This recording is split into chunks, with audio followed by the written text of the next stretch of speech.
so you can get a better look at what's happening underneath.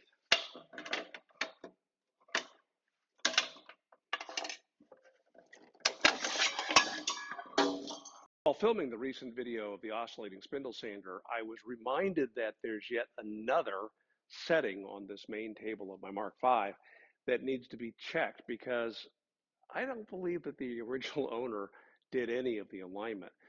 So here's the deal. I want to be able to tilt this table to a stop at 90 degrees and be assured that when I'm drilling with drill bits, when I'm sanding with my drum sander, when I'm mortising with mortising chisels, that table is dead flat. Now, I can use a square, but not every tool that I have mounted is the ideal thing to put my square against. So let me show you where we can set that. Let me show you where we set that stop and the method that I would use to ensure that we are truly flat.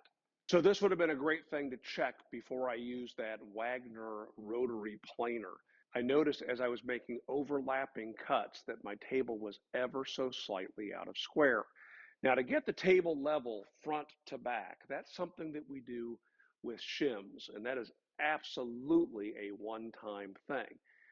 Where do the shims go? Well, depending upon which, I'm going to take my table insert out here, not the least of which is because it's got the dust collector port on it, which will keep me from tilting my table, but also so you can get a better look at what's happening underneath.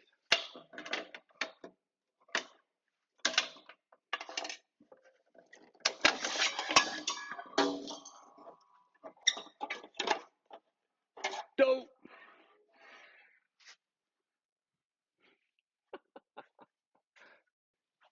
All right, so we'll tilt this over and you can see, you can't see a thing, can you? So what you'll see here is this kind of half round thing that's called a trunnion. On all of the Shopsmith 5-in-1 machines, you'll see there is a trunnion on the front. On some of them, there's a trunnion in the back. In some cases, there's just a small little pivoting block. And this table is held onto the trunnions on the front and back, or onto the trunnion and the block on the back, with a total of 4 bolts. By loosening and removing the bolts, we can place a spacer between the top of the trunnion and the table in order to raise the table on the front or raise the table on the back. Now, as far as my stop for 90 degrees, I have a cap screw right here and another one back here that'll index against the bottom of the table. So when I tilt my table to that stop, it'll stop it at 90 degrees, but I've got to set that stop.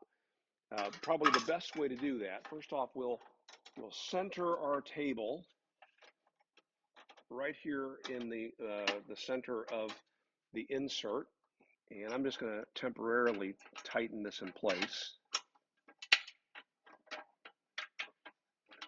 because we may have to move it. And now what I need to do is I need to check this for squareness, and probably the best tool to do that with is our 12-inch sanding disc. This is the same disc that we marked earlier for its high spot. I can put this on the end of the quill now. In fact, if I want to make that high spot even more dramatic, what I can do is I can add a piece of tape or two at that position.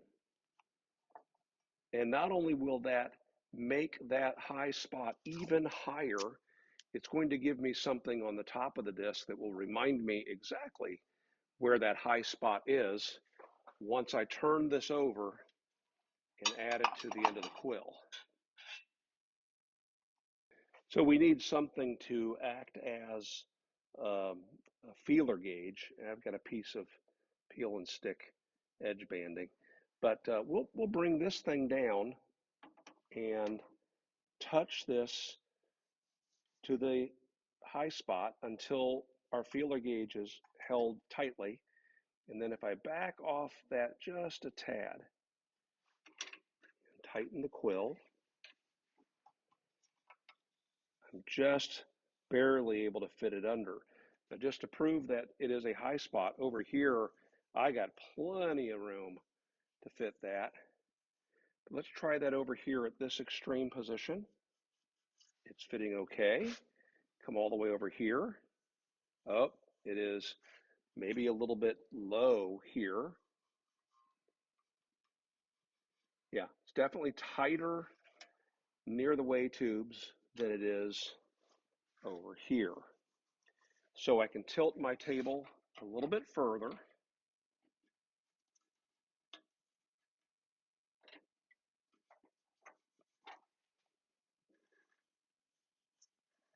And we'll get that to where we are happy with it.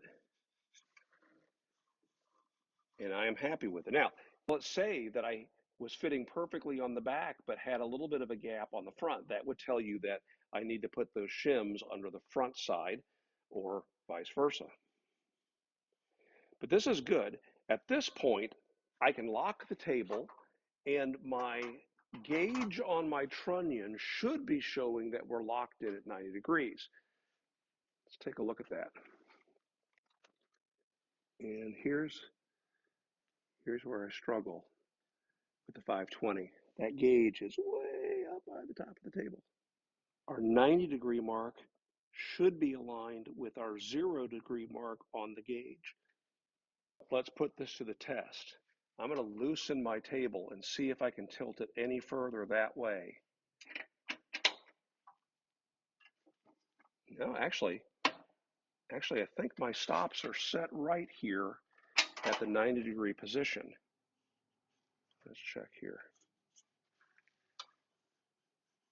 Let's say I did have to change that.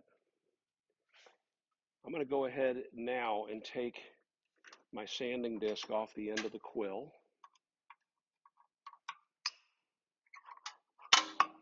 And we're going to make this adjustment to that half-inch bolt on the back. Just so you know,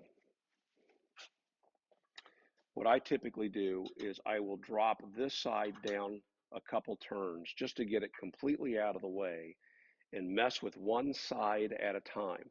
If I need for this side of the table to go down ever so slightly, I will make a downward adjustment, turning this wrench clockwise. This is a half-inch hex head bolt. And then bring it back up and check my gauge on the front. Just check the scale. We've already proven that it's accurate, and we can double check with the sanding disc at any point that we want to, but this will get me awfully close. And once I'm happy with this, I will bring it back, lock the table in place, and then I will place a shim, a playing card between the top of the screw at the back and the bottom of the table, and I will gently raise that up until it touches the playing card. If I can pull the playing card out, it's still a little bit loose, and I'll raise that up right until it traps the playing card. At which point my front stop is set accurately, my back one is off ever so little bit, ever so slightly.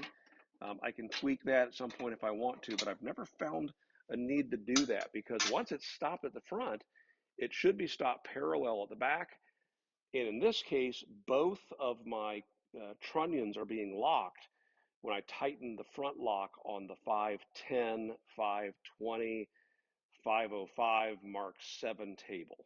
Now on your Mark 5 model 500 machine, or your 1960s Mark 7, or your 10ER, or your Mark II, you're making the adjustments and setting the stops on the front, just like we all do with our miter gauge.